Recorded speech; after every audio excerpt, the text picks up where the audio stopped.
When we talk about royal history here on the show, we often look at the sort of fun side of things. But of course, with royal history, there's a lot of dark side. You only have to go to the Tower of London to work all of that out. Hampton Court, another spectacular place, literally crawling with history. And when you turn, apparently, ghosts as well.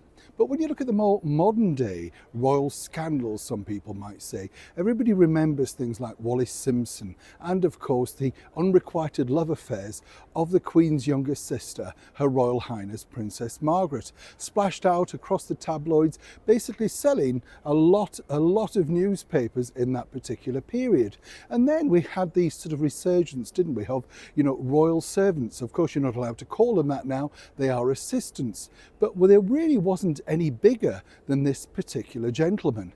That's right, he is a man who's had a documentary made about him, a book written about him, and more recently an unsuccessful West End play, some people might suggest, all about the Queen Mother's former personal dedicated assistant, William Tallon, otherwise known affectionately as Backstairs Billy. But his story really has been left untold because the version of events that people think is not necessarily the real version. As ever, let me explain. Many years ago when I first started royal reporting, it was fascinating when you did meet people who had been literally there at the very sort of moments of history. And I met very briefly Billy Tallon. I didn't realise who he was, in fact, because, he was very loud and boisterous and very much a fun part of the, the night out, the atmosphere, regaling everybody with stories about the royals. And what I did find fascinating about this was he was very respectful, I have to say that, but you certainly knew that he was well connected. He'd met most people, everything from presidents to generals to major celebrities of his ilk. You see, he had been a servant starting out way back in the 1950s and proven to become invaluable to the late Queen Mother, Queen Elizabeth. After, as you can imagine, the passing of her husband, very quickly she was looking for some kind of, shall we say, companion that she could confide in, have a laugh with, and more importantly, have her needs attended to. Everything from pouring that extra Dubonnet to another gin and tonic, and more importantly, making sure that she got where she should be on time, and if needed, walking the corgis also. William Tallon fitted that particular bracket incredibly well, and while he started out as a lowly footman to begin with, he very quickly escalated, and this was really all down to his charisma and charm and the affability, literally, of his personality. He had a lot going for him. Tall, good-looking, debonair, and seemingly not frightened in the company of, well, as I say, generals, presidents, and major celebrities. He felt at ease at all levels of company, and that was something that the late Queen Mother apparently admired in him. Of course, his story, though, took a darker twist as he escalated through the many ranks of, royal service. Apparently, he could be something of a tyrant with the newcomers who came in to his domain, making sure that they knew very quickly who was in charge and who had the final word. But as ever in a royal story, things do take a darker twist. As Billy escalated behind me here at Buckingham Palace, where he lived at the very top of the building, people really decided that he was getting a little bit too big for his boots. Now, the story goes, of course, that he did give a hard time, as I say, to a lot of young newcomers joining the royal household. But of course, having been there for so many years, knowing the ropes, he felt that he had the right and opportune moments to be able to tell people exactly what they were doing wrong, and more importantly, what they were doing right. Now, what happened really was things really escalated when Billy was seen as not just a super favourite, but indeed now given his own place to live, quite literally on the royal estate. You see, this is Gate Lodge, just at the base of Clarence House, where the late Queen Mother lived. Now, let's not forget, the Queen Mother did enjoy a wonderful and luxurious lifestyle, leaving herself millions of pounds in debt upon her departure from this earth.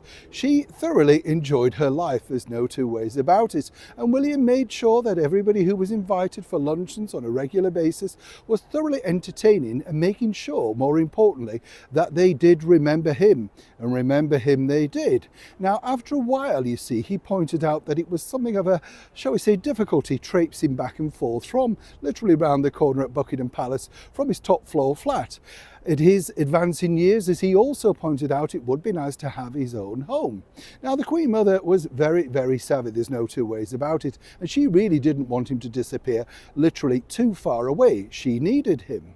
So it was decided to offer him Gate Lodge, but she didn't actually think he would take her up on this, simply because it was a very small place, a former guardsman unit, and, you know, wasn't really that spectacularly big. But Billy jumped at the chance. This truly put the cat among the pigeons with all the rest of the royal house. Billy decided to literally put his own stamp on Gate Lodge, redecorating it and having quite a lot, shall we say, of outrageous parties. So much so that on many occasions the Metropolitan Police and of course the security from royal palaces had to intervene and remove certain individuals who became rather rowdy. Each time Billy would be told off, sometimes indeed by the Queen Mother. But his world truly came crashing down, sadly, upon her demise. And it has been said that one of the turning points for Billy was when he wheeled out the very ailing Princess Margaret upon an official birthday for the Queen Mother. Naturally, she was very ill at the time and in a wheelchair, and apparently it was his idea to do so. Turns out, actually, it wasn't his idea at all. Princess Margaret didn't mind the idea. It was other people that apparently were offended seeing her in this state. Once again, though, it's kind of easier to blame Billy. Now, what sadly happened after the event of the demise of the Queen Mother really becomes sort of folklore history.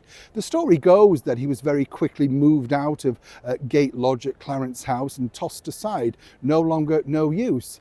That truly wasn't the case. He was offered an opportunity to live in a royal residence which was owned by the Duchy of Cornwall, but he very much wanted to be an independent person at this point in his life. Now, it has to be said that the story about the Queen going to visit him at Gate Lodge and personally thank him is 100% true. And he'd become very attached to the Queen Mother's corgis, and this was where it got rather emotional. I believe that he thought he may be, shall we say, offered the opportunity to take them with him. Of course, that couldn't be the case. They belonged to the Queen Mother and by default, then Her Majesty the Queen. But Billy became, as I say, in an emotional state. Eventually, he moved out, but not without something of a kerfuffle. The bigger problem for William Talon, Billy, Backstairs Billy, was he didn't want to leave royal service. He was very nervous about being on his own in the real world. This was the only world that he'd truly known since coming here to London at the age of 17 in the early 50s from Coventry. And that was what really frightened him. He didn't really care what role he had. But he did really. He wanted to continue in a very much highfalutin role, and there simply wasn't one. It doesn't work like that with royal protocol, so naturally he had to retire. Now, the big speculation was that he was chased by so many tabloid editors, offering him thousands of pounds on a weekly basis to spill the beans about life inside royal palaces and royal household. And it has to be said that Billy was one of the good guys. He never sold out. He literally could have made thousands of pounds, made himself a multi-millionaire. But it wasn't to be. And the other side of the coin as well was he even turned down the opportunity, which we've now seen former royal servants do, of doing these sort of entertaining style books, you know, entertain like a royal, which wouldn't have offended the royal family at all. He didn't want anything to do with that. He said his world had simply crumbled and emptied since the departure of the Queen Mother. He couldn't see a point. The other side that a lot of people don't know about, sadly, for William Talon was that he was already very ill. He'd been a serious drinker for many years and continued, literally having left royal employment, which accelerated with time on his hands. Well, he left, sadly, at a very young age. He did so with good grace, but it wasn't the sort of dark royal that everybody paints him. The downside for Billy is he couldn't really cope with life outside the walls of Buckingham Palace, Clarence House, or indeed Windsor Castle. He'd led an incredible life, and sadly for him, that life went with him. He left no diaries, no documents, because as he said, he wanted to leave as a fine, upstanding member of the British royal family, of their employ. He didn't want any dark secrets coming out.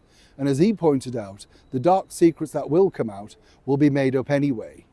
It's refreshing to know that while the story goes he was tossed aside and letters burnt and literally ostracised by the royal family, it truly wasn't the case. He was offered many different opportunities, but decided, as they say, to go down his own path. And for Billy, really, life became something of an unreality.